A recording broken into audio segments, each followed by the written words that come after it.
What's going on, guys? In today's video I'm going to show you guys how to replace your oil pressure sensor. This is my 2011 Chevy Tahoe 5.3 liter four-wheel drive. This vehicle has 211,000 miles on it. Anyways, I had a check engine light come on with code P0523 and it said that my oil pressure sensor was not working, needed to be replaced. Then I also noticed that my oil gauge, which I'll show you in a second, is not working. So I bought everything we need to do. I'm gonna show you my symptoms, I'm gonna show you where it's at and what you need to do it, and we'll get it knocked out real quick. So first things first, if I crank it up, you'll notice that my gauge doesn't move at all. It's stuck on 0. And then my check engine light's on, and like I said, that threw a code for P0523. So I went to the store, I grabbed what I needed, and it's two things. First thing is the oil pressure switch. It comes, I got it from AutoZone. It comes with the sensor itself and the filter. From what I read, a lot of times it's the filter itself that's the problem. So I picked this up. Now, the problem with this is, as you guys can see, it's just not like a normal bolt. It needs a special socket. So I went and got this socket because AutoZone that I went to didn't have it. I got it from O'Reilly's, and as you can see, it's slotted, it fits on there perfect. So for the sensor and the filter that come together, I paid $45.99.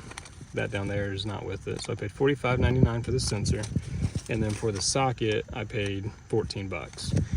This looks fairly easy from everything I've seen. The biggest problem is it's in a tight spot. So that's a 3/8 socket. I'm gonna get a 3/8 ratchet extension and swivel. We're gonna pop this cover off, get down in there. I've seen a few people that have changed it without actually moving the fuel rail or anything like that. So that's what I'm gonna try to do here. I'll get the camera set up, time lapse you guys through this, reset the code and drive it, see if that fixes the problem. I'll also link down below the sensor and the socket at both hardware stores. That way, if you guys want to stop and get it, you know, you can do this thing for less than 65 bucks. So I was able to locate it. If you were on the driver's side of your engine, you have this little plastic shield right here. Plug it. Once I get the pigtail off, I'll slide it ratchet down behind this. Will come out this way, or sorry, my socket extension down this way, and bring the ratchet out this way, and we should be able to get it. All right, got it unplugged. So on my side, if this is the sensor, and the pigtail goes on it, I had to pull up a white clip, and then I was able to push it in and pull the whole pigtail off. So first, I'm gonna try it with the swivel and then the extension.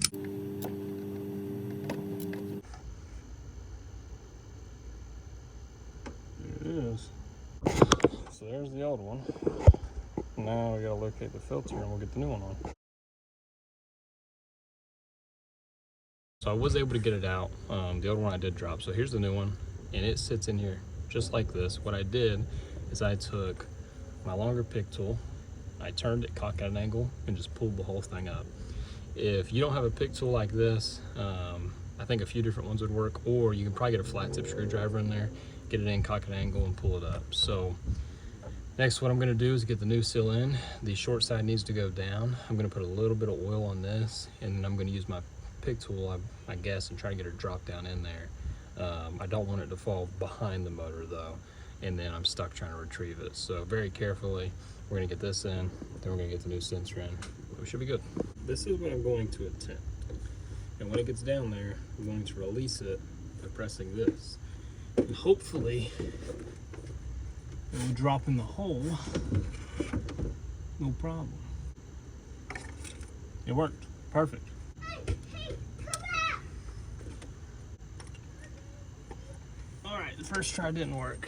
The problem is my swivel socket. So we do the same thing and put some tape on my swivel.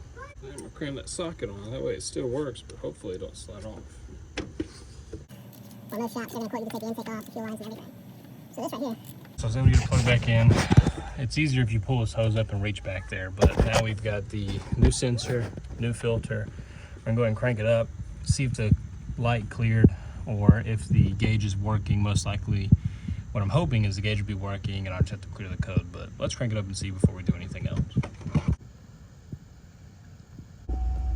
And there you have it, guys. So if you guys enjoyed the video, then don't forget to hit that like button and subscribe for more weekly content. 2025, I will be posting 2 videos a week, and this is the beginning of them. So if you guys have any questions, anything you'd like to see on auto body, auto mechanics, or how to, then definitely hit that like button and comment down below.